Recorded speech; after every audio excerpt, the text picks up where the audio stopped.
A very good morning to all the participants. Welcome to the session 2 of today. We have with us Professor Lohit. He's an assistant professor from BMS College of Engineering, Bangalore. Professor Lohit has received BE degree in Computer Science and Engineering, MTech degree in Computer Network and Engineering from VTU. Currently, he's pursuing PhD degree in Computer Science from NIT Trichy. He joined the Department of CSE in BMS in 2011 as a lecturer, and he became an assistant professor in 2012. He has 3 years of research experience in the field of cryptography and currently working in blockchain technology. He has 11 years of teaching experience. He has published many conference and journal papers in international and national conferences and journals. He has published a textbook on data communication for 4th Sem BCA Bangalore University. He has delivered several guest lectures at Krupanidhi Degree College and PS Polytechnic College, Bangalore. He is a life member of CSI, ISTE, CRSI. He has served as a resource person in the field of blockchain technology in National Conference on BSCT in 2019. He has delivered an expert talk on blockchain technology conducted by BMSIT on 22nd June 2020.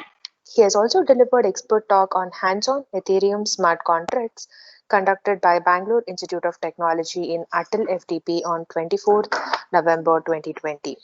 He has delivered a talk on Introduction to Ethereum smart contracts conducted by LPS Institute of Technology for Women, Trivandrum on 25th November 2020. He has also served as a resource person for Atal FTP conducted by Sona College of Engineering, Salem on December 14, 2020. And also he has delivered a session on simple blockchain implementation using Java on January 6, 2021. We are privileged to have with us Professor Lohit JJ. Over to you, sir.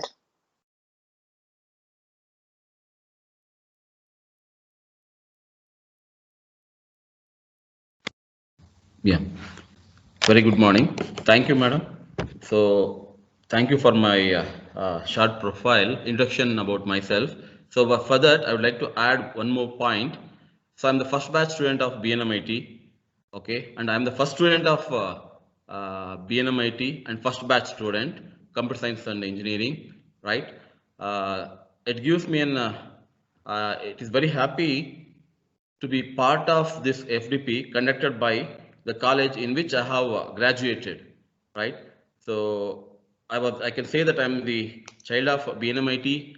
Okay, so I have learned a lot of discipline from BNMIT. If I am today at this position, that is because of the faculties of BNMIT and especially my faculty, Dr. Shashikala ma'am.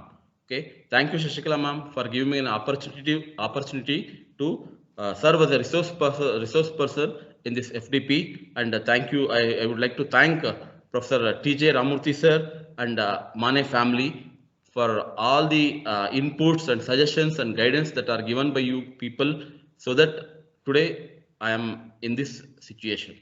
Okay. So with this introduction, I'd like to carry on the session. Okay. Now, before starting up the session, I want all the participants to be more interactive in my session. Okay, I don't know what is the background knowledge that you have on blockchain. Okay, I think in the yesterday's session, my guide, who is working as assistant professor in NIT Tirchi, he has delivered a session on blockchain. Okay, I think you have sufficient prerequisite knowledge so that you can understand Ethereum concept also.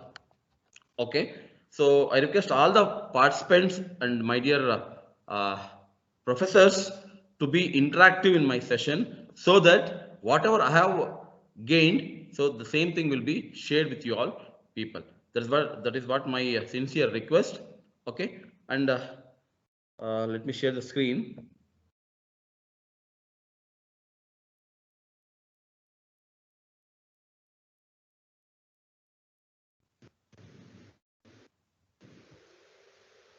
Okay, I hope my screen is visible, right, ma'am?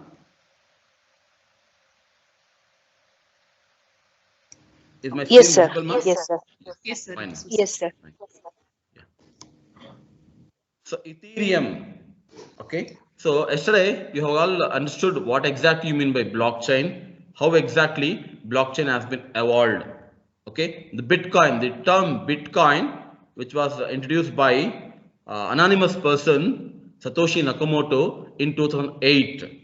Okay. So he has developed a paper on Bitcoin, decentralized peer-to-peer cash system, which uses this blockchain technology.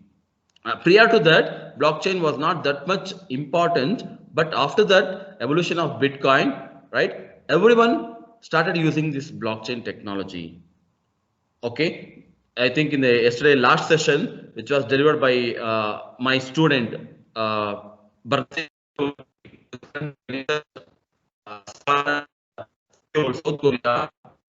So he has delivered a clearly specified about the application, different applications with. Okay, so with all those applications, okay, so in 2013, Ethereum, okay, Ethereum, okay, it was developed by this Russian Canadian programmer by the name Vitalik Buterin. He is a co-founder of Ethereum when he was 19 years old. Okay, so he became involved with cryptocurrency early in its inception, co-founding Bitcoin magazine in 2011. In 2014, Buterin launched Ethereum. Okay, and what the specialty about this Ethereum is, Ethereum uses blockchain technology. Okay, so blockchain 2.0, blockchain 1.0 that was dedicated to Bitcoin, blockchain 2.0 which was based on this Ethereum and smart contracts. Ethereum uses the smart contract. I'll come to that. Okay, so Ethereum build unstoppable applications. What exactly you mean by Ethereum? Ethereum is a decentralized platform that runs smart contracts, applications that run exactly as programmed without any possibility of downtime, censorship, fraud or third-party interferences. Combination of Ethereum and smart contracts will lead you to develop majority of the decentralized applications. Okay, these apps run on a custom built blockchain. So what are the applications that you develop using blockchain or Ethereum? All those are built on blockchain. That means at the end of the scenario, all those data will be residing in blockchain, an enormously powerful shared global infrastructure that can move value around and represent the ownership of property. I think recently, just 15 days back, I have received the news that Karnataka government is making use of blockchain for all registration, land registration. I can say there's a strong move from the Karnataka government, wherein you can avoid all kind of frauds whenever you are going for a land registration. Okay, so this creation of this Ethereum blockchain and evolution of this Ethereum blockchain, it has developed a platform for all the programmers to create their own decentralized applications by making use of this blockchain as a platform. Okay, so blockchain 2.0 Ethereum blockchain. So Ethereum blockchain is the most popular blockchain for developing smart contracts. So when we discuss blockchain, we come across permission blockchain and permissionless blockchain. Okay, so what are the categories of permission blockchain and permissionless blockchain? So Ethereum blockchain comes under permissionless blockchain, means that's the public blockchain. Anyone can be part of that, like Bitcoin. Anyone can be part of that blockchain. Then what is permissioned blockchain? For example, Hyperledger, which was developed by IBM, is an example for permission blockchain. That means you need to get permission to be part of that blockchain network. Okay, so Ethereum blockchain is the most popular blockchain for developing smart contracts. I'll come across what exactly you mean by smart contracts. Okay, it's a digital contract, like how we have a rental agreements, right? For example, rental agreements or rental contracts. we use that, we go for a third party, for example, notary, or we depend on that bond papers, so that whatever the agreement that takes place between two parties, that is valid. Okay, so this, by using a smart contract, which is a digital contract, you can avoid the third party. And these smart contracts, when you deploy, they are deployed on blockchain. So as you know that blockchain is a immutable. The data which is residing in the blockchain is permanent. Okay, and for this, Ethereum is a public or private blockchain. Yes, as I told you that Ethereum is a public. Yes, private, creating a private blockchain with the help of Ethereum is also possible. We say that it's a consortium. Okay, so it's a public or private blockchain with a built-in Turing complete language to allow writing any smart contract. What exactly you mean by built-in Turing complete language?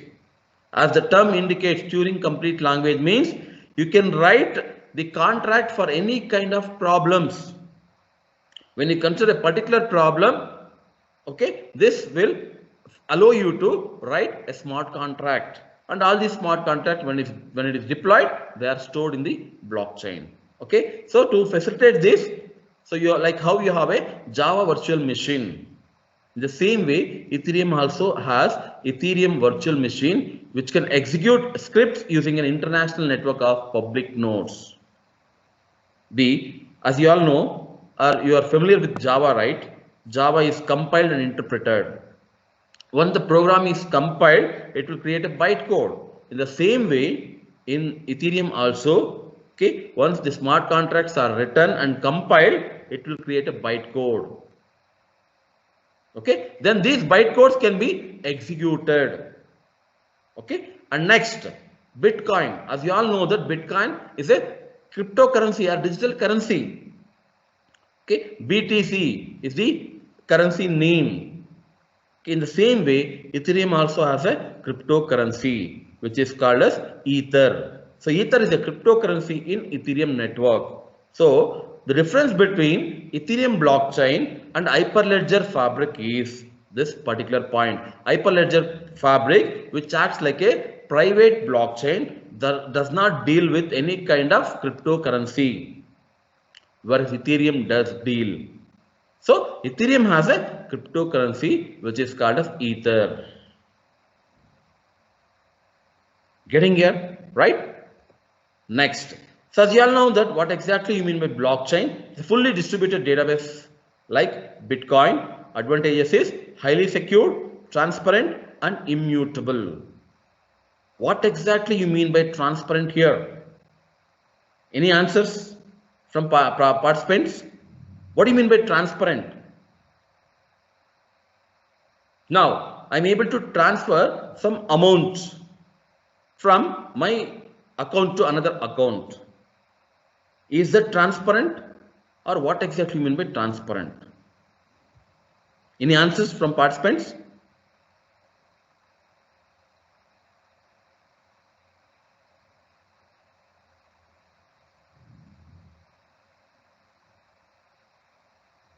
You can raise hands so that the organizer can allow you to interact with me.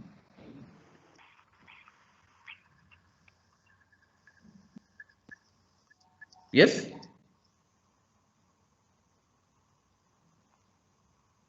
Any answers from anyone?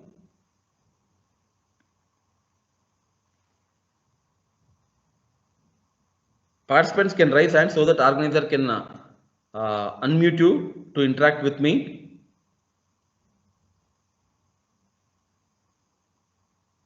Okay, fine. We'll come back. Okay, fine. Transparent means, see, I will not be identified.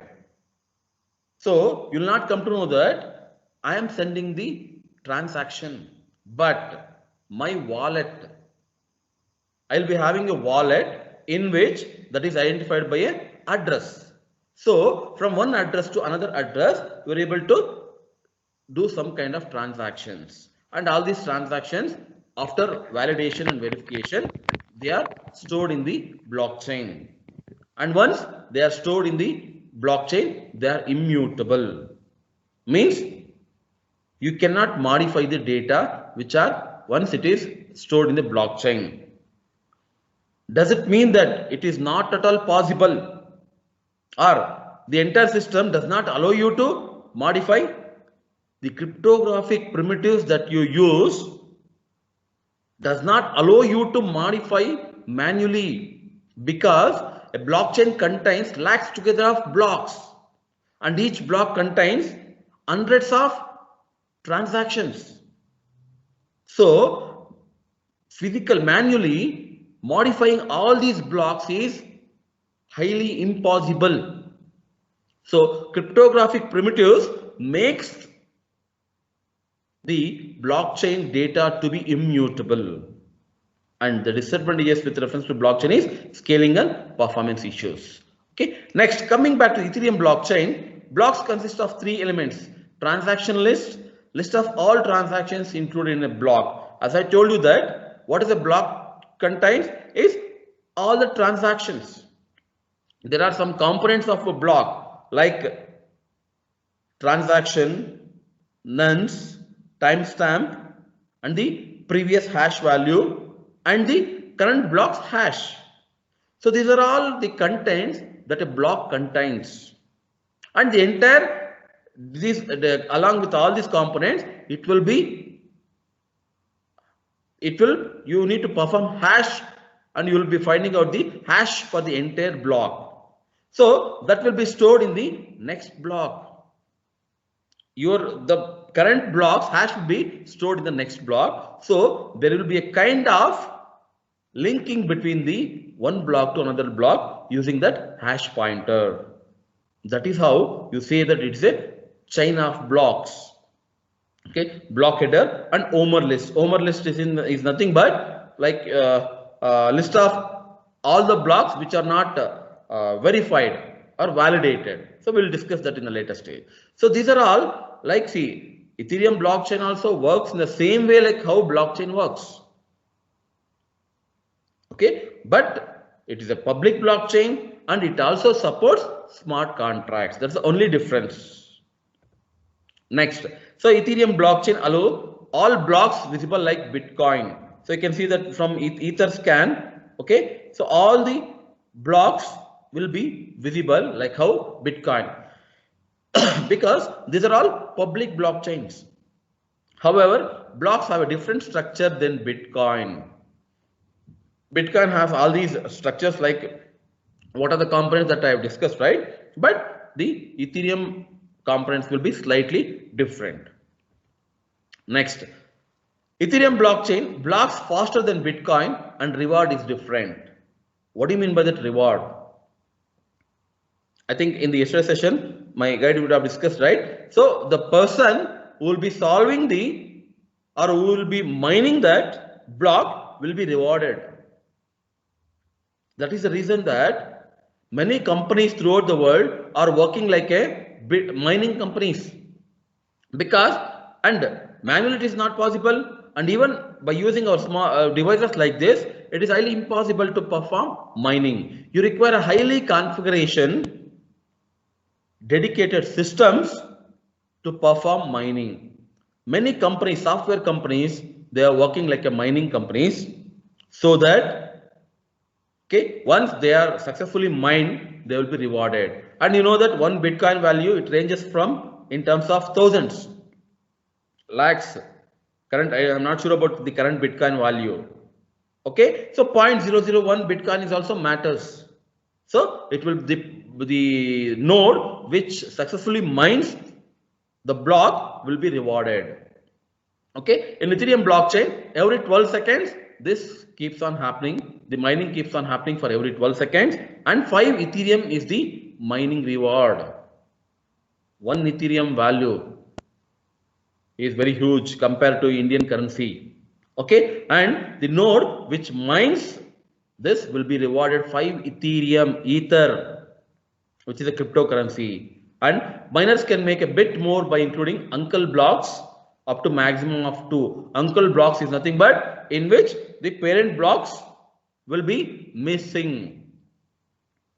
Okay. Next, so blocks faster than Bitcoin and reward is different. Uses Ethereum hash mining algorithm, which is different than Bitcoin. Okay, the mining algorithm that Bitcoin, Ethereum uses is Ethereum hash, which is different from the Bitcoin, and the proof of work which the Bitcoin uses is used by the Ethereum, but now it is moving on to proof of stake. Okay, I'll be discussing that, and it helps mitigate ASIC and GPU advantages, the risk factors that are involved with reference to higher version of devices. So that will be advantages will have with reference to Ethereum blockchain comparative with the Bitcoin, and this involves smart contract execution. Okay, and difficulty is adjusted every block. This is an important identifier for the uncle blocks. What do you mean by difficulty? When a node has to be mined, then depending on that how many numbers or how many miners are participating, the difficulty level will also be increased. Okay, so here with reference to Ethereum, so this is adjusted for every block. It will not be same, difficulty level will not be same for every block.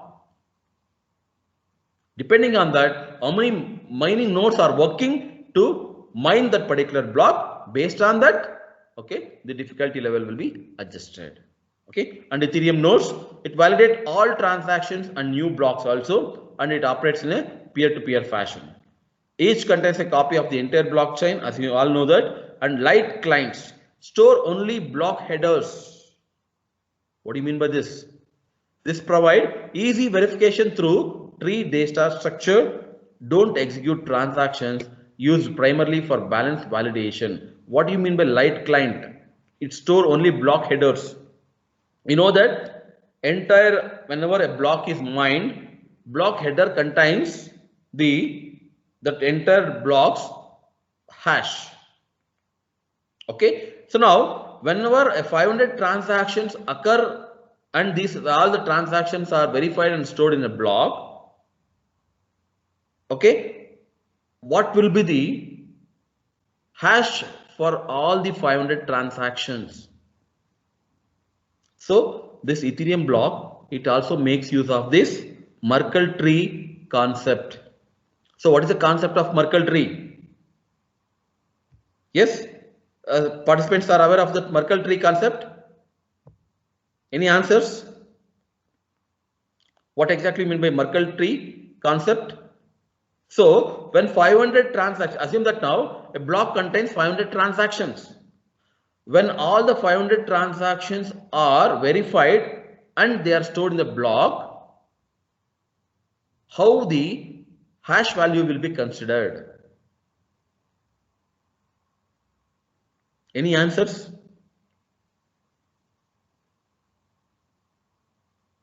Participants, any answers from your side? Does anyone know what exactly you mean by Merkle tree concept? Can you think, when 500 transactions are stored and you know that every transaction hash value is found, then what is the hash value that is stored in the block? Any answer from participants?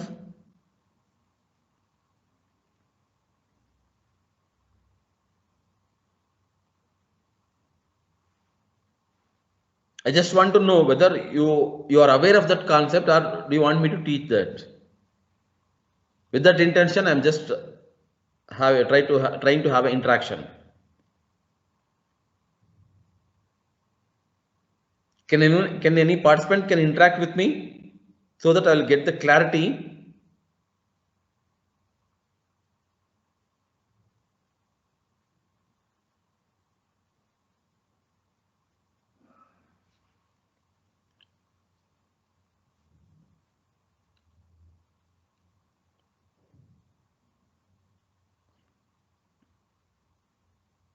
Anyone who is willing to interact?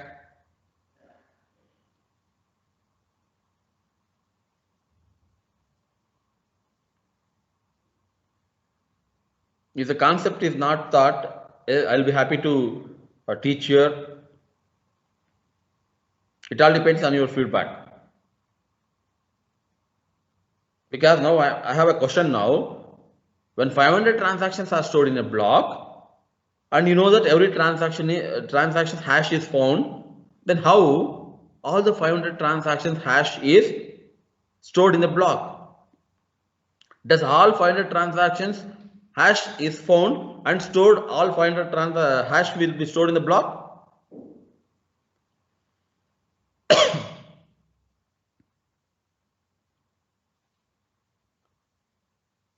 Okay, I think nobody is interested to interact. Fine.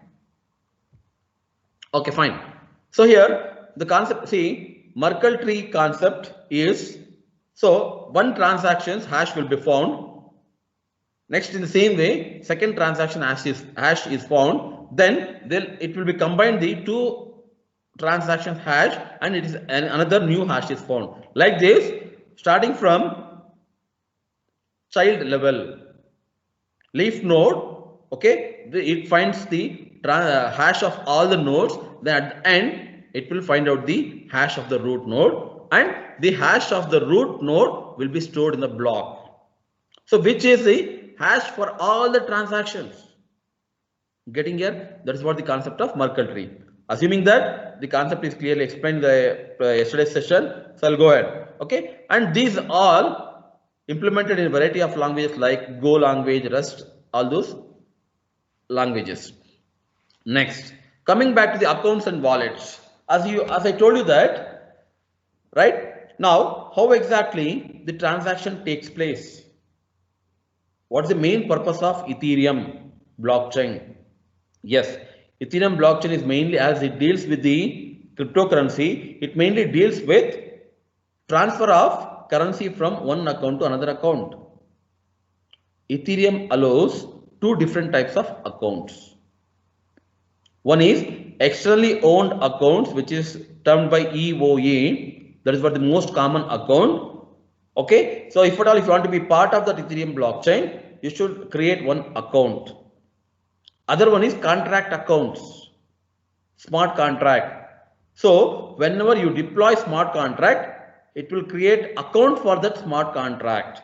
That address is nothing but the contract account. Okay, and how exactly these accounts are created is, it's a combination of public and private key pair. Every node will have one public and private key, right? So public key or public key will be known to everyone, whereas private key has to be known to individual.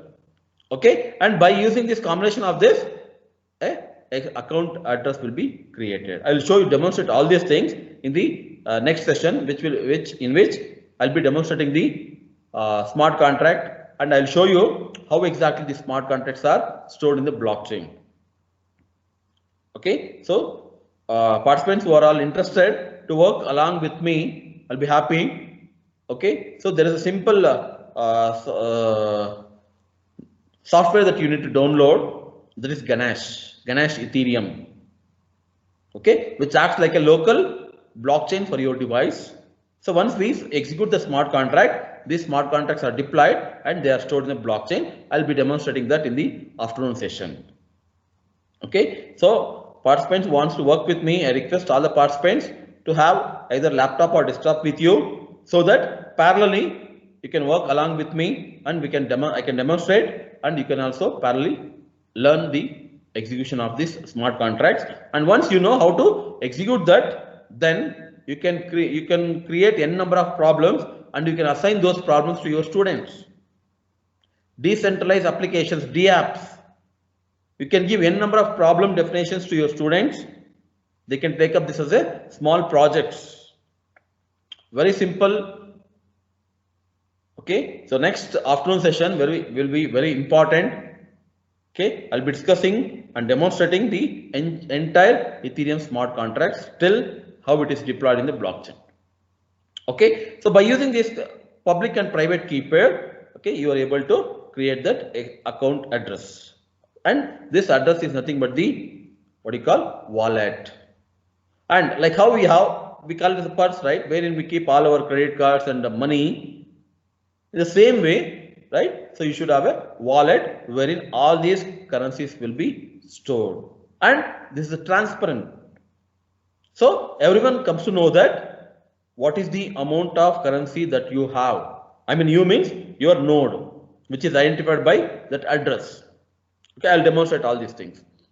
Next, external account. So what is the difference between external account and contract account? So external account has an associated nonce, amount of transactions sent from the account and a balance. What is this nonce? Random number. Okay, so every account will be associated with the amount of transactions sent from that account and what is the balance in that account. Code hash of associated account code, that is a computer program for a smart contract, will be used and which will have the information about all these accounts. Then storage root is the root hash of Merkle Patricia trie of associated account data. That means all these transactions hash, I told you that, right? They are stored with reference to the structure of the Merkle tree root. Okay, so that is collected with the help of this storage root mechanism. Okay, next. So externally owned account means if at all only suppose now your wallet address is nothing but the external owned account in which it has some currency. Okay, that is about the external owned account and every node should have this externally owned account address in which without that it is not able to participate. Then what is contract account? Contract account is smart contract. When you create a smart contract, when you deploy that smart contract, then it will have a contract account. I will show you that. I will clearly show you, demonstrate that in the afternoon session, how exactly externally owned account looks and how exactly contract account looks. And when these two accounts are formed, and you'll be able to get the difference between the externally owned account and contract account. Clear? Okay. So this is what the example account private key, which is specified in the hexadecimal. Ethereum private keys are 66 character strings with 06 appended. The case is irrelevant. Same derivation through elliptical curve digital signature algorithm as Bitcoin, which was discussed in the yesterday session. Okay, how exactly this is derived is using this elliptical curve digital signature algorithm. Then address 0xA6FA. Okay, so Ethereum private key is mapped to addresses directly. So this private key, I'll show you how exactly the private key looks and how exactly your account address looks. Okay, next Ethereum private key maps to address directly. Simply the last 40 characters of the KEKAK 256 hash. What is this KEKAK 256? I think everyone are aware of SHA 256 bit, right? Secure hash algorithm. Okay, SHA 256, SHA 512, SHA 1024 bits. So what does this 256, 512, 1024 indicates? So you know that hash algorithm, irrespective of the input, irrespective size of the input, it gives the output size as fixed. This 256, 512, 1024 indicates that the output size, whatever may be the input size. So obviously the input to that SHA 256 will be varying, but the output will be 256 bit. So Ethereum uses KEKAK 256 hash mechanism to get the private key. Okay, and how exactly the address is created is, address is the 42 characters total of the entire private key and public key. Getting here? Okay, that is how, right, the address is formed. So whenever you are trying to create an account, at that time automatically every node, I mean when I'm simulating that, I'll show you that, right, how exactly your node will be getting the address. Next, transactions. As you know that transaction is nothing but when you send a transaction in terms of ether transfer from one account to another account, that is also transaction. Or when the global state is changing, Okay, a request to modify the state of the blockchain can run code which change global state. At that instance also, that is considered as one transaction.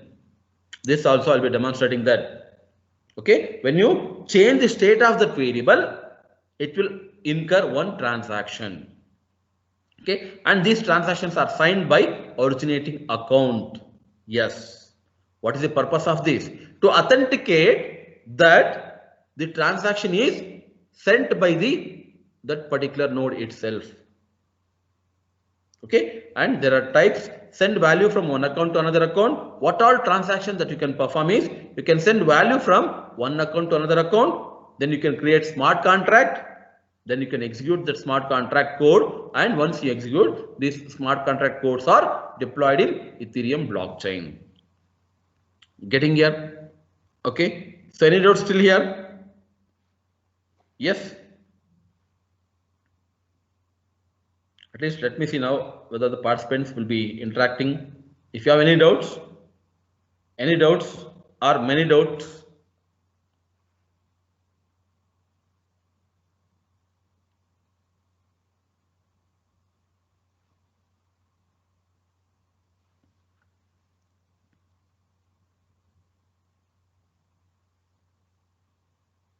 is that fine?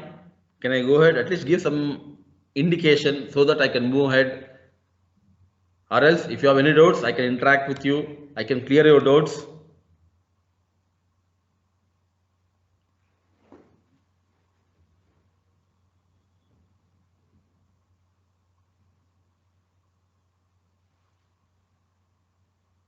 Fine? Okay, fine. I'll go ahead. Next, Ether denominations. So what exactly means Ether denomination? How exactly? The currency is Ether and denominations. Ether denomination is represented by WEI, the lowest denomination. It is named after W.I. Dai, author of B Money Paper 1998. Many core concepts used in Bitcoin implementation. Okay, this is nothing but I cannot read this value. Okay, so all these things are created or developed because say one Ether, so you will be having one Ether as a cryptocurrency. Then what is the denomination? You can suppose now assume that now one Ether value is 1 lakh rupees. You don't want to transfer that 1 lakh. You need to transfer only 10,000. Then there should be some kind of denomination wherein you can transfer. It is not that you transfer 1 lakh and remaining 90,000 you will be getting back. No. So you need to use these denominations so that you can use that suitable denomination to transfer the currency. Okay. So Szabo, next denomination. This is named after Nick Szabo, who have developed the smart contracts. This is another denomination. Then the next one is Finney, second highest denomination, named after Hal Finney, received first transaction from Nakamoto. Okay, so I'll say that this Satoshi Nakamoto is an anonymous person. Till now, nobody knows that who is that person, and he is a person who has presented that Bitcoin paper. Satoshi Nakamoto. That is why that every article says that anonymous author. Okay, and this Finney, second highest denomination, this is named after Hal Finney, who was the person who received the first transaction from Nakamoto. Next, code execution. How to execute the smart contract code? It is simple like your Java code. Every node contains a virtual machine similar to Java called Ethereum virtual machine. Compiles code from high-level language to bytecode. So Solidity is the programming language which we use to code. Okay, so Solidity language is the object-oriented language. If you are familiar with C++ or Java, it is easy to learn the Solidity programming language, which you use that to code the smart contracts. Okay, so compiles code from high-level language to bytecode, execute smart contract code and broadcast states. Every full node on the blockchain processes every transaction and stores the entire state. As you know that whenever the transaction occurs, right, the transaction has to be broadcasted to all the nodes. And as blockchain, the nodes which are part of the blockchain will be maintaining the global copy. The copy that is maintained by node 1, the same copy will be maintained by node 2, node 3, node 4, and all the nodes were all part of this blockchain network in the same way, right? So this also happens in the Ethereum. Next, gas. What is this gas? Now, so as you have seen in the Bitcoin, all Bitcoin transaction incurs fees. I mean, when a miner mines a block, you will be rewarded with that, right? How does this reward is collected? Okay, the same way here in the smart contract, if at all if you want to execute the smart contract, it incurs some kind of transaction fees. That is why, okay, so this is not the case like C++ or Java, wherein even if you write any kind of bugs program, a program which is containing bugs, or a program which can easily be attacked by anyone, if you write such kind of program, there is a possibility that you will be losing your currency through this gas. The reason is very simple. Your C++ and Java program does not deal with any kind of currency, whereas your smart contract deals with Ether cryptocurrency. Okay, so when you're writing a smart contract, when the smart contract is to be deployed in the public blockchain, it incurs some kind of transaction fees. So if you are writing an erroneous code or infinite loop, for example, infinite loop, then what are the currency that you have? Entire currency will be drained out. So to avoid such kind of things, smart contract deals with this gas. Halting problem, infinite loop, reason for the gas. Okay, the problem is cannot tell whether or not a program will run infinitely from compiled code. So you have a situation wherein you cannot judge. What is the solution is? You charge fee per computational step to limit infinite loops and stop flawed code from executing. That means every transaction you charge fees so that how much ever ether that you have, okay, so once your ether is drained out, then this will not be executed further, and that is dealt by this gas. So every transaction needs to specify an estimate of the amount of gas it will spend, and I'll demonstrate this also in the afternoon lab. Okay, so whenever if at all if you want to perform any kind of transaction, you have to specify what is the estimate of amount of gas it requires. Amount of gas, you can relate that with the ether. Okay, you need to specify that I have this 2 lakh gas, and that 2 lakh gas will be equal to some amount of ether. Okay, that is you are equating that ether to gas. Okay, and essentially a measure of how much one is willing to spend on a transaction, even if it is buggy. Now I have written a code. I'm not sure how the code will react and what is the possibility of vulnerability that my code is having.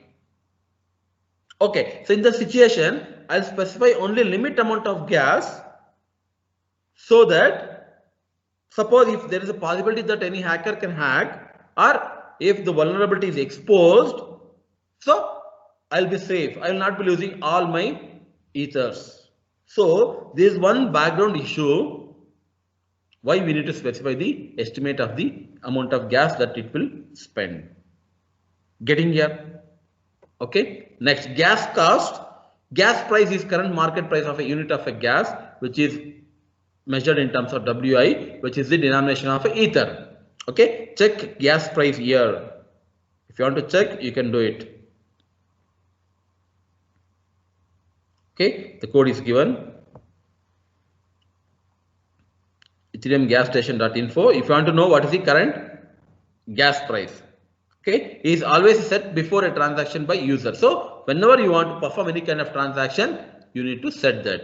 And gas limit, again, maximum amount of gas user is willing to spend. That's what, whenever I feel that my code is bugging or it is vulnerable, then I'll be specifying that maximum amount of gas this transaction. Okay, I'm just moving to that. Okay, let it come. Okay, now you have to specify that. Next, it helps to regulate the load on the network also, because if you have infinite load, okay, then when the transaction is executing for infinite times, then all the transactions are broadcasted, right? So that can be avoided here. Okay, and gas cost used when sending transactions is calculated by gas limit into gas price. Gas limit that you specify and gas price, the current price. So here see, gas price is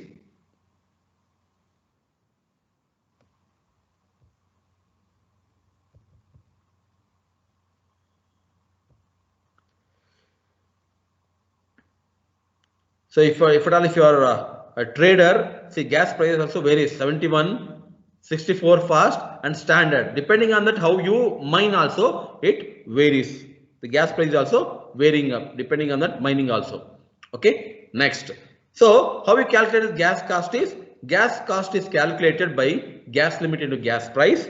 All blocks have a gas limit. I'll demonstrate that when I teach that lab component, right? Next, proof of work versus proof of stake. What is this proof of work and proof of stake, and why do you require? Mining. So when you are trying to deploy the transactions, all these transactions has to be validated, right? And who is going to validate that? There are mining nodes. Who is going to validate? What is the procedure for validating? So they use some mining algorithms. Proof of work. What is the concept of this proof of work? I'll just show you, show you a small video, so wherein you can clearly understand. Okay, so I just want to listen the feedback from the organizer that whether you are able to, whether the audio is audible or not. Madam. Yes, sir. Sir, I will be playing the audio. Can you just check whether it is audible or not? Yeah, sure, sir.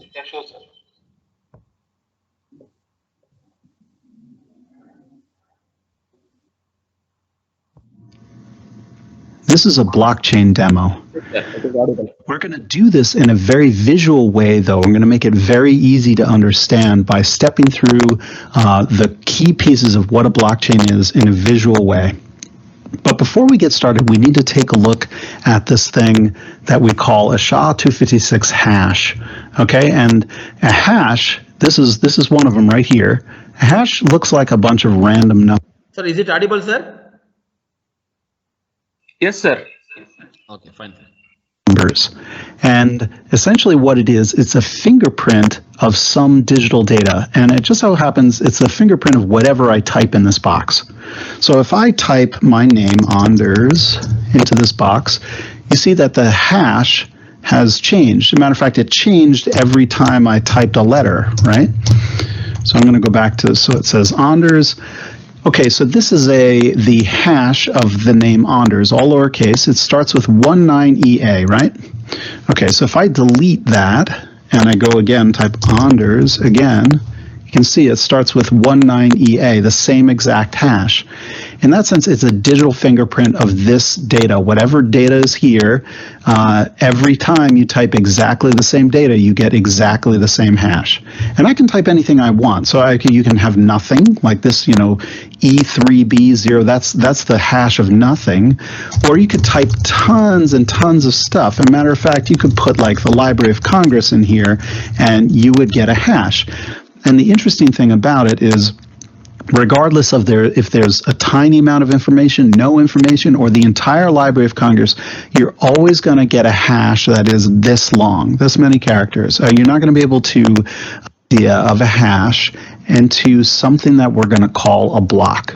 All right, so let's take a look at a block. So this is a block, and it's exactly like the hash. It's just that that data section I've broken out now into 3 sections. One called block. This is just some kind of a number. This is block number 1. A nonce, which is just yet another number. We'll go into what that is in a second. And then just some more data, just very similarly to the way that we had it before. However, the hash of this, which includes all. Yes, you can observe here. So this is what the components of block. You have a block number, nonce, and the data part and hash. See here, you can observe this first 4 digits are zeros, right? This is what the difficulty level. That means a difficulty level is decided that, right? So the nonce will not be given in the block. That means that nonce is nothing but a random number. You'll be having the data.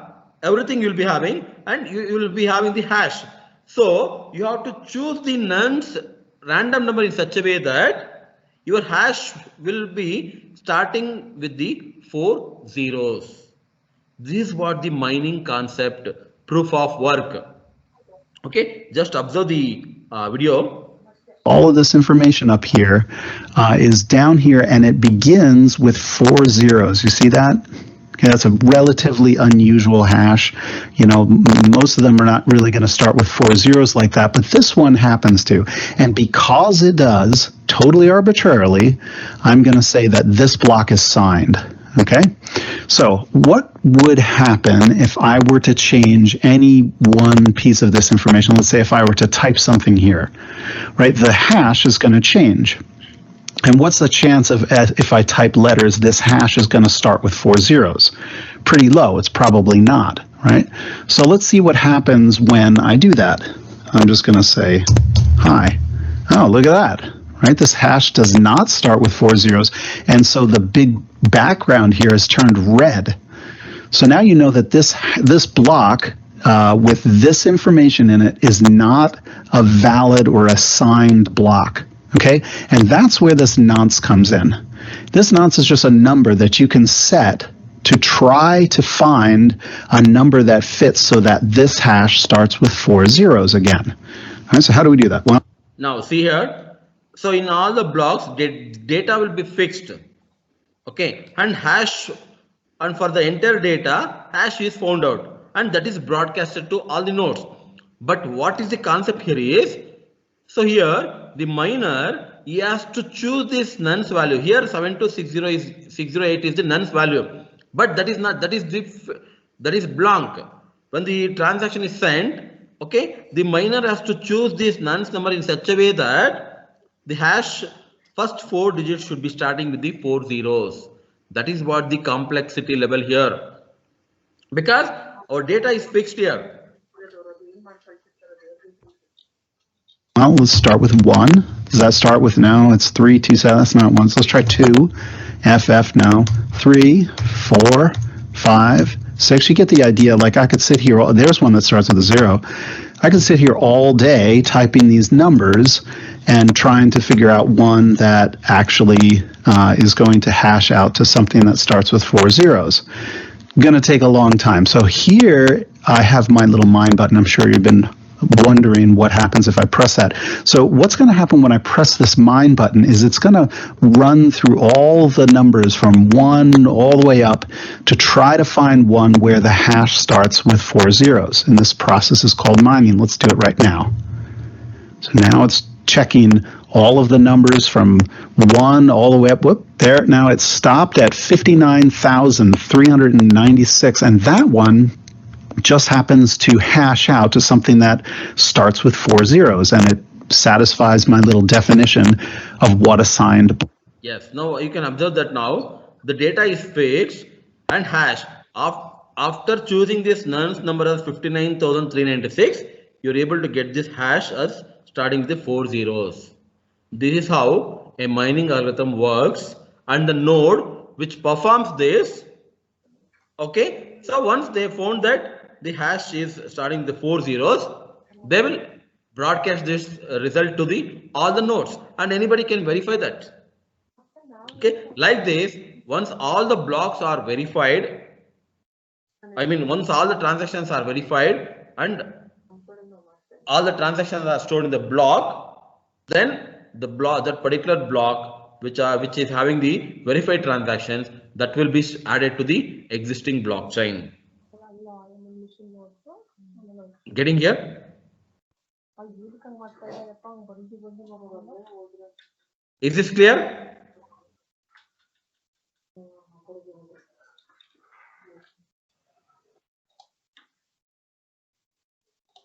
Any doubts here?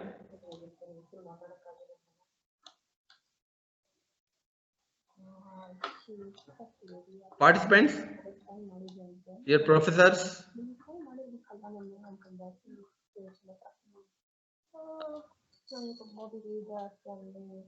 Preeta ma'am, you are not muted ma'am. Preeta ma'am, can you mute your audio? Okay. Now, see, this is how the mining takes place.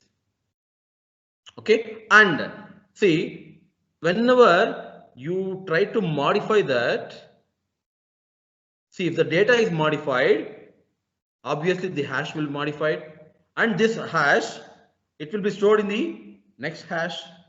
That has to be modified. That will be stored in the next hash. That has to be modified like this till the genesis block.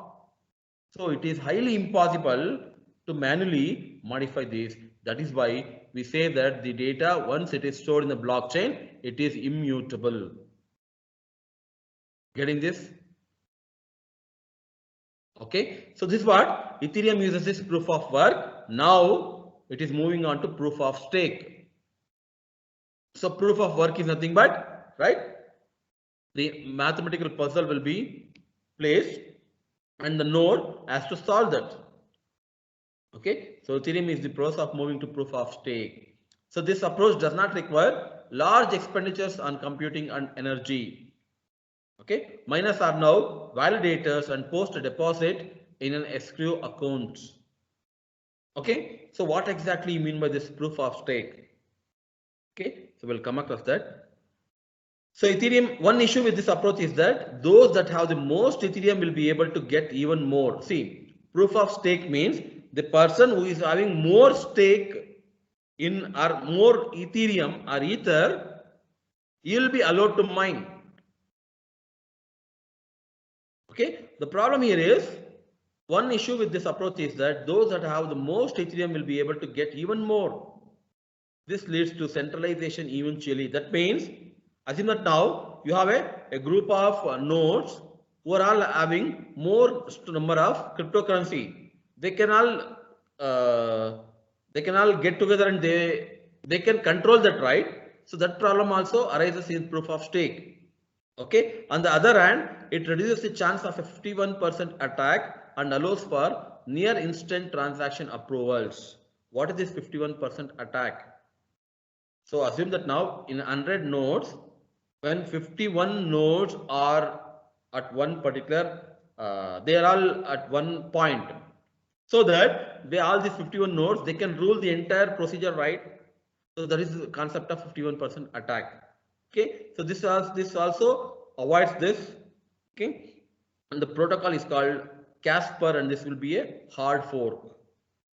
The proof of stake, it uses the protocol called as Casper. So Ethereum is slowly moving from proof of work to proof of stake. The other approaches to consensus algorithm are proof of work, Bitcoin Ethereum uses, proof of stake, Ethereum in future, proof of importance, practical Byzantine fault tolerance, Hyperledger Fabric uses that, federated Byzantine fault tolerance, Ripple, Stellar, they all uses this. Then delegated proof of stake and proof of elapsed time, Hyperledger Sawtooth. So these are all, see, Bitcoin, Ethereum, Hyperledger, Ripple, these are all the, what you call, which deals the cryptocurrencies and which are deploying the blockchain, which uses that blockchain. Okay, so one or other consensus algorithms are used by this mechanisms. Okay, so Ethereum blockchain header, blockchain state. Okay, I already discussed this. State root. Okay, difficulty bomb. I told you that, right? So Ethereum difficulty level is not limited to number of blocks. It is limited to every block. That means at every block, difficulty level will be keeps on changing. Next, now we'll move on to smart contract. So smart contract is an executable code which is Turing complete, function like an external account, and it hold funds. It can interact with other accounts and smart contracts, and it contains the code. How to call this contracts? You can call this contract through transactions. Now we are moving on to smart contract. So what will be the traditional contract? So you have a paper, for example, assume the rental agreement. You have to define the terms and conditions there. Then that needs to be audited. For example, notary has to be done for that. Then judge has to validate that. This is what happens in traditional contract. In smart contract, you write the software program, smart contract define that, then deploy that in the blockchain. So once you deploy that, then that acts like an audit. That means it is immutable, transparent. Once you deploy the smart contract, now I'll say that my smart contract is having, now I'll assume that now I'll write the smart contract for rental agreement. Okay, now I'll say that smart contract. So with this, what the advance amount that tenant has to pay, and every month on 5th of that month, tenant has to pay so and so money as a rent. Now I'll write the smart contract. I'll deploy this. Okay, and every month you can make your contract to be executed automatically, so that on 5th of every month, so from tenant account to my account, rent can be transferred. This is possible. And at any point of time, tenant cannot deny that is not agreed to that 20,000 rent for this house. No, because once you define that in the software or smart contract program, once that is deployed in the blockchain, that is immutable. Nobody can deny. And you cannot say that this month I have not transferred the rent. Automatically, everything keeps happening. Getting here? This is what the use of smart contracts. Okay, smart contract, it is developed by Nick Szabo in 1994. Just imagine, when was blockchain evolved? Blockchain came into picture after Bitcoin, that is 2008. But the smart contracts were developed in 1994. That means after 14 years. After 14 years, because they didn't have a suitable platform to deploy that. So after the evolution of this blockchain, in around after 2008, in 2014, Ethereum, they have developed that, and Ethereum supported smart contract. Okay, in simple, a smart contract is an executable code that runs on the blockchain to facilitate, execute, and enforce agreement between untrusted parties without the involvement of a trusted third party. So it acts like an agreement. It enforces that agreement between two untrusted parties without the involvement of a trusted third party. Smart contracts can be called through transactions, and smart contracts are irreversible and immutable. Now, according to this diagram, so you have a users, right? So user can send money to this contract, or you can read the data from the contract. So once all these contracts, once they are executed, so this will be mined. Miner will be mining this contract. Once it is mined, they are stored in the mined block that will be added with the blockchain. Getting here? Okay. Next, Solidity is an object-oriented, contract-oriented, high-level language for implementing smart contracts. If you are familiar with C++ and Java, it is easy to code Solidity programming language.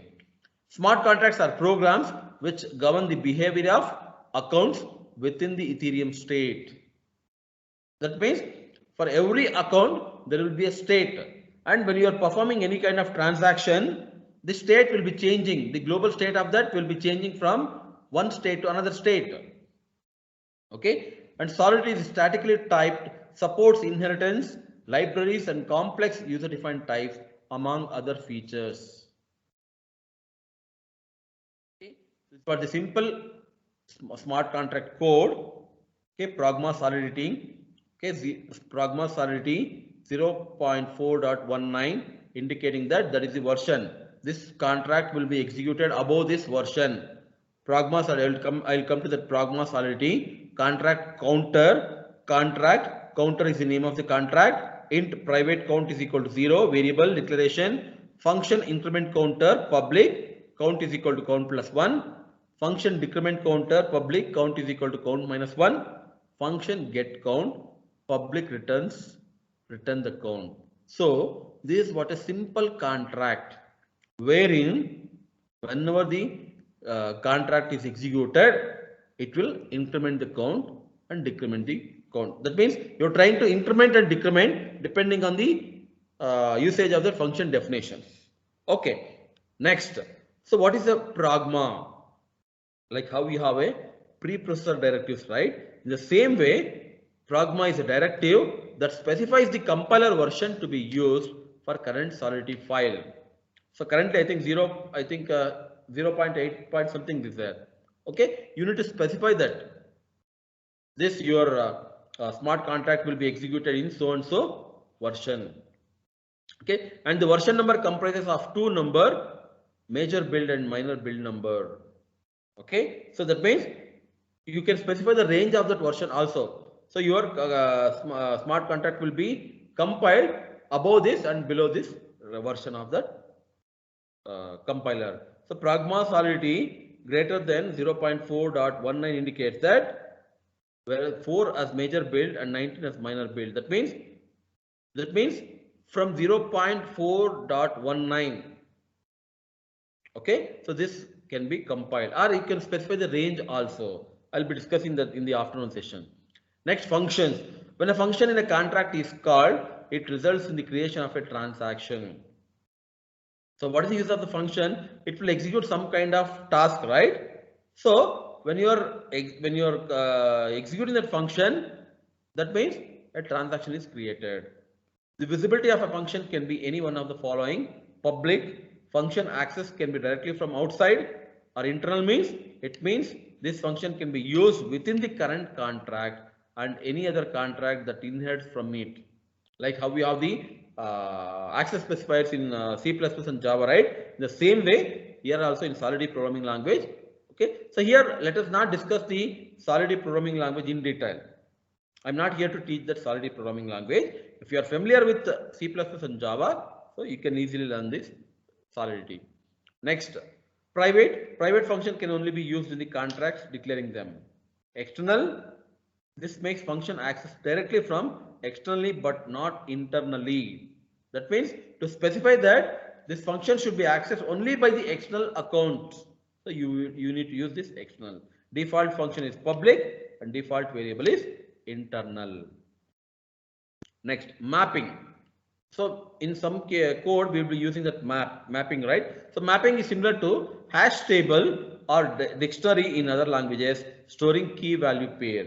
We'll be using that because wherever we have the address concept, right, we need to map that to suitable variables. We'll be using that. Then constructor, like how we have a constructor in C++ and Java, the same way we have the constructors. Okay, so same usage of the constructors in C++ and Java. I'll not discuss that in detail. Okay, so here you can see the constructor, right? Function counter public, count is equal to 0. Okay, so counter is the constructor name here for the previous program. Next, mining, consensus algorithm, proof of work, we already discussed. Proof of stake discussed. Wallet. Okay, so wallet uses the public key cryptography, like how the Bitcoin uses, right? The same way it uses elliptical curve multiplication, combination of private key and public key to make the address. To spend ether assigned to the address, owner has to produce signature corresponding to the address. Yes. So in the afternoon session, when I send a transaction, I'll use MetaMask, which validates that, and that will MetaMask will validate and sign so that your transaction is verified. Then only that will be stored in the blockchain. I'll demonstrate this in the afternoon session. Accounts, gas cost, everything we have discussed. Then address function. Okay, address provides single property and 5 functions. Property means it's possible to get the Ether balance in WAI, which is denomination associated with an address by querying the balance property. Suppose if you want to know what is the balance of the particular address, that is possible. You can write a contract. So contract address examples, address, owner address is equal to, you need to specify that. Thing is, here you should know the address of the send receiver also. Without having an address, you cannot do any kind of transactions. Okay, address, owner address is equal to 0x10ab, like this. Function get owner balance, public returns unsigned integer. Unsigned integer balance is equal to owner address dot balance. So this will get the balance of that address, and that is stored in the balance.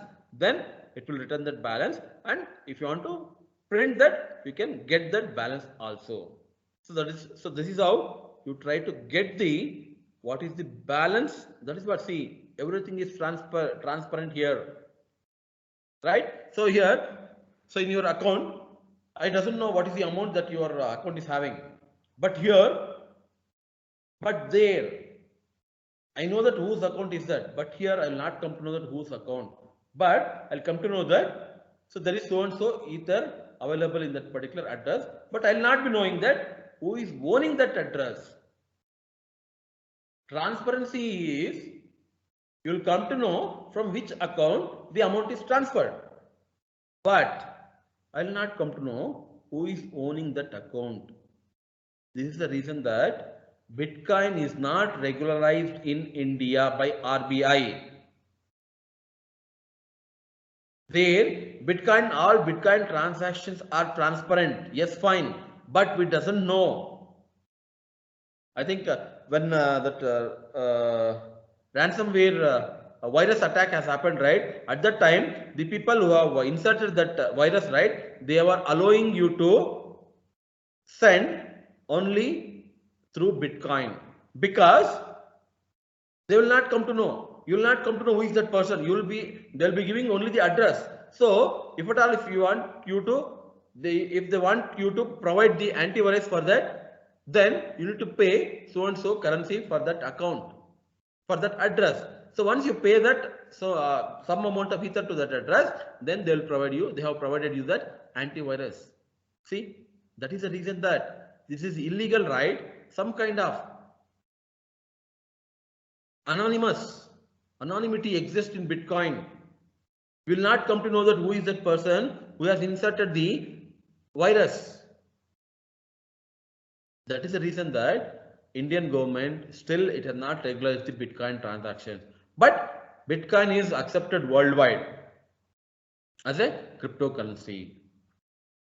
Getting here? Okay. Next, you have 3 different types of functions which is used to send the Ether. One is transfer, other one is send, and other one is call. Okay, to transfer Ether in WAI, is it so? Suppose if you are using transfer function to transfer Ether, then what is the advantages and disadvantages? So if you use the transfer function and if the transaction fails on the receiving side, an exception is thrown to the sender and the payment is automatically reverted. Although any spent gas is not refunded. Yes. So the transaction occurred. So gas fees is incurred. But on the receiving side, if the transaction is failed, exception is thrown and automatically your fund is reverted, but the transaction fees which is incurred will not be refunded. So no error handling code is necessary. So transfer can spend only up to a maximum of 2,300 gas. So there is a limitation. Okay. Next, what happens when you use send function? To send Ether in WAI, if the transaction fails on the receiving side, a value of false is returned to the sender, but the payment is not reverted. So it must be handled correctly and reverted with further instructions, send can spend only up to a maximum of 2000. That means when you don't write the code properly, when you are using the send function, you will not be getting refund. So better use transfer function in place of send function. But if you are confident enough to code properly, you can use the send function. And again, there is a restriction that it can use maximum of 2300 gas. Call function, to invoke a function on the target contract associated with the address, the target account is assumed to be a contract. That means you want to send to a contract account. An amount of ether can be sent together with the function call by specifying it in this way. For example, call.value of 10 and contract name and function name. Okay, when you specify like this, then call transfers the entire gas budget from the sender to the called function. If call fails, it returns false. So failure must be handled in a similar way to send. That means send and call are somewhat functions wherein you need to handle properly, or else there is a possibility that you may lose your currency. So better thing is, for safety purpose, you can use the transfer function. So this is what the code, destination address dot transfer of 10. If not destination address dot send of 10, then revert, then destination contract address dot call dot value of 10, then contract name and function name. So this is what the code. Okay. So in the afternoon session, I'll be discussing the platform where how you write the smart contract code. Okay. Then how to compile that, how to execute that, then how to install the local blockchain Ganesh. Then we'll try to deploy the transactions. I'll be demonstrating you that what is the external owned account, contract account. Then we'll create a MetaMask which will validate the transaction. Only after validating the transaction by MetaMask, then we'll see how the transactions are stored in the Ethereum blockchain. Is it fine? Okay. So with this concept, I'll be stopping this session now. I'll open the session for question and answers. Sir, you can allow the participants if at all they are interested to interact with me.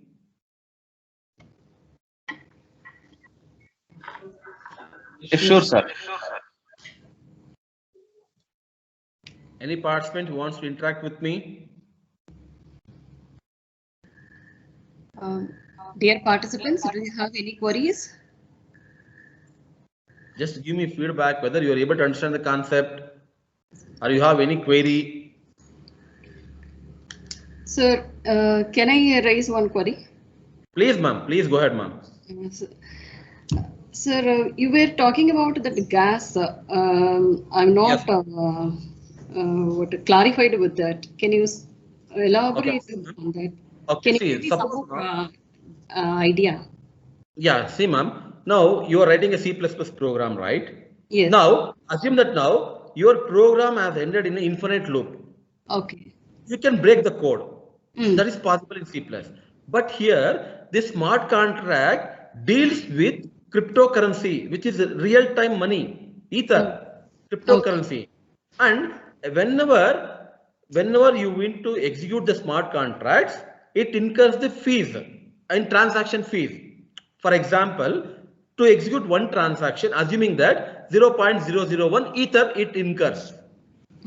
Okay. So when you have such kind of buggy code in your program, for example, infinite loop, what happens?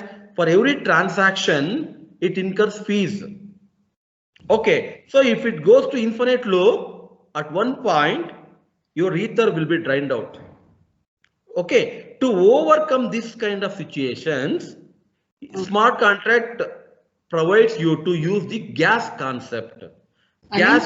Setting up the limitations. Yes, yes. You are indicating the limitations through this gas concept. Okay. So, whenever you are writing a smart contract, you need to specify what is the maximum amount of gas that can be used for your program. So, once that gas is empty, your program will not be executed as a transaction. Clear, madam? any metrics or units has to be used for giving the value here, sir? Yes. WEI is the denomination, right? It's a WEI. Yeah. In I'll terms demonstrate that. I'll demonstrate in the afternoon lab. We'll specify. I'll show you that this is what the gas limit that I am giving for my program, and the value of that is so and so. Like this, I'll demonstrate in the afternoon session. So the program that we are using for this is Solidity. Yes, it's a programming language. Programming logic. It's not Language. Like C++. language. Like C++, Solidity is also a programming language. Is it open source, sir? Yes, it is an object-oriented programming language. If you are familiar with C++ and Java, it is easy to learn this Solidity. Okay. So we need to download it, sir. This one. Is it open source? Yes. Okay, sir. Okay. Fine. And one more, sir, that is external and contract accounts. Yeah. This is the question that everywhere I get, ma'am. Okay. Yeah. Okay. See, ma'am. Now, if at all, if you want to perform any kind of transaction, how you will be identified? Through address. Okay. And that address is nothing but external owned account address. Right, ma'am? Externally owned account. Yes, externally owned account, which will have the Ether in it. Okay. Now, other account is contract address. That means whenever you are executing a smart contract, that will be given a contract address.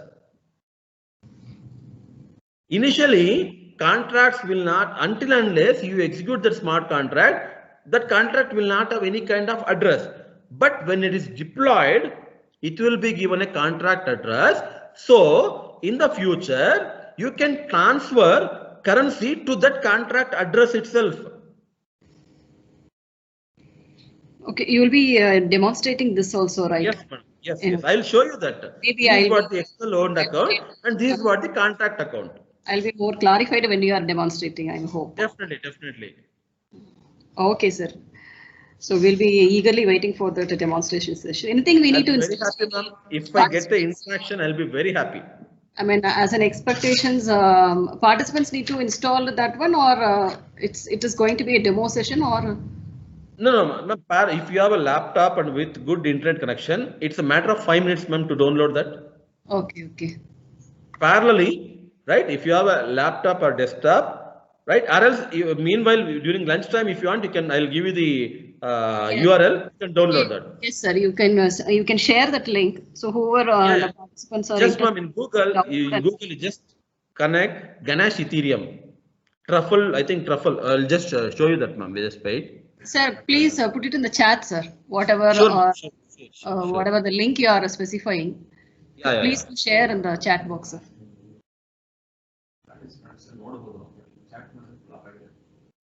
Truffle Ganache. Yes, trufflesuit.com. Truffle suit. Okay, sir.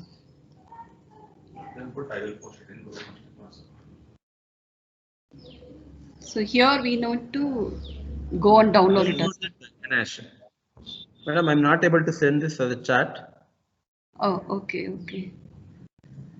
I think I have shown you that, right? You can just go to this trufflesuit.org in Google. If you just type Ganache Truffle, you get this. Say download Windows. You can see this, no, ma'am? Okay. We will send in the chat, sir, to the participants. Okay. If you just click on this, ma'am, automatically it will be downloaded. If you have a good internet connection, it's a matter of 2 to 5 minutes, ma'am. Okay, fine. Okay, sir. Any other queries?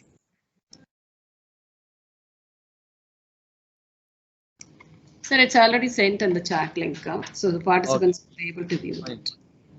Okay, sir. Thank you, sir. With this, hope on behalf of all the participants, I would like to thank you for this conceptual insight on Ethereum and smart contracts, sir. And we'll all be eagerly waiting for your demo session, sir. Thank you. Same from here, right? I'll be very happy if all the participants interact with me, because it's a practical session. If you know how to use that, definitely you can give a small project to your students, ma'am. Of course, yes. because these are all the new techniques and technologies that is going to be used. Yes. Next 10 to 15 years, ma'am, it will rule the industry. Yeah, this yeah. Technology, because everywhere data is there. See, recently, just 15 days back, Karnataka government approved to use blockchain for land registration. Oh, it's okay. very much necessary, right? You can see n number of frauds happening, right, during the land registration. If you use blockchain, nothing can be cheated. Yeah, that's what. In that regard, I have one more query also. Better I can ask at the end of the session afternoon. You can ask only, ma'am. No issues. No. Actually, from last 1.5 hours. Yeah. Whatever the project or whatever the application, whatever we have implemented so far, or whatever we are using it, how do we exactly find the need of blockchain? From with the use of a blockchain, how do we alter or modify the existing developed application or anything? How do we exactly identify the need, or where it exactly suits? How to identify that? Okay, actually, now I have a project now wherein that should be an alternate for LinkedIn. I think you are aware of LinkedIn, right, ma'am? Yes. Yeah, we are all using it. Starting from student graduation till the current working, current job, all the details should be available in the blockchain. Now, an employee who is interested to recruit, or an HR person who is interested to recruit that employee, he will be evaluating that through the blockchain, the data that is stored in the blockchain. As the data that is stored in the blockchain is immutable, all the information about this employee is available. The employee cannot cheat that he is having so-and-so experience in so-and-so company. Okay. And each and everything should be authenticated. Now, he is graduated with some VTU University. VTU has to authenticate that. Okay. With so-and-so percentage. Now, he is entering into TCS company. TCS HR has to authenticate. This is a very important concept, ma'am. Actually, I was thinking of that. I mean, who the user in the LinkedIn, they have to be authenticated by their organizers, or what you are coming to say, sir? Everyone, see, now VTU should be a participant here.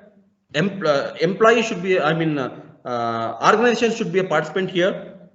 Everything, now he is sending that I am graduated from VTU. Automatically, this transaction has to be authenticated by VTU. So once VTU authenticates, then it is guaranteed that you can recruit him, and that is stored in the blockchain, which is immutable. Okay. Next, now you will announce that you will send a transaction that I am promoted as so and so. I am promoted from assistant professor to associate professor. My organization has to authenticate that. I cannot cheat that. I am working as associate professor past from 5 years at any point of time. Okay. So this is one kind of application. Like this, you have n number of applications. You can combine the different technologies with blockchain. I think yesterday, Mr. Bartesh. IoT, IoT interaction with the blockchain. Like this. Okay. Not only IoT, any domains, any areas can be integrated with that. Definitely, ma'am. Because the data, everywhere data, right? And you will be dealing with data, and the guarantee is this data is stored permanently. That is what the important, because land registration, right? You want to know who is the person, from where exactly that land is originated, from whom to whom the land is sold. All these information, if you get in hand, then where is the concept of cheating? Yes. Like this, you can think of n number of applications. So the verification and the validation can be done through this blockchain. Yes. Okay. That's why it is transparent from this person to this person. The land is sold. Like this, every transactions are stored. Okay, sir. Thank you, sir. Thank you, dear participants. We will be resuming back sharply at 2:30 for hands-on sessions. Thank you, sir. Yeah, thank you. We'll meet at 2:30, sir. Thank you. Fine.